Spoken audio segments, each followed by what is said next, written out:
নমস্কার, আপনারা দেখছেন ডেইলি নিউজ টিকট। আমি দীপাঞ্জলি রায় আজ আপনাদের জন্য নিয়ে এসেছি আজকের বিশেষ খবর।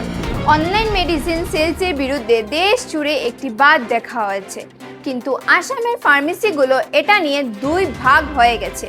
একদল বলছে অনলাইনে মেডিসিন বিক্রি বন্ধ হোক, আর আরেক দল বলছে না। আপনারা কি মেডিসিন অনলাইনে কেনেন নাকি লোকাল দোকান থেকে? কমেন্ট সেকশনে নিশ্চয়ই জানাবেন। বরাকবেলিতে খুবই বড়ভাবে পালন করা হলো ভাষা শহীদ দিবস। শিলচরে একটা মেসিভ র্যালি বের করা হয়েছে ভাষার জন্য, যারা জীবন দিয়েছেন তাদের স্মরণে। 1961 সেই ইতিহাসকে মনে করে পুরো বরাকবেলি আবারও সরব হলো। একটি বড় সেলুট তাদের প্রতি। শিলচর গুয়াহাটি ট্রেনের ভেতর একজন যাত্রীকে অনেকটাই মেন্টাল হ্যারাস করা হয়েছে। যিনি ওনাকে এতটাই মেন্টাল হ্যারাস করেছেন, উনি আজকে নিজে সোশ্যাল মিডিয়াতে এসে ক্ষমা প্রাপ্তি চেয়েছেন।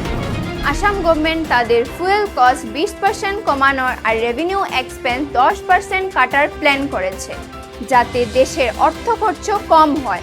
সব জায়গায় এবার খরচ কমানো হবে তা ঠিক করেছে সরকার। দেখা যাক এটা কেমন এক্সিকিউট হয়। আসামের চিফ মিনিস্টার উনি নির্বাচন প্রস্তুতির রক্ষা করলেন। তিনি নিজে ভিজিট করলেন লিজেন্ডারি সিঙ্গার জুবিন গার্গের মেমোরিয়াল সাইটে।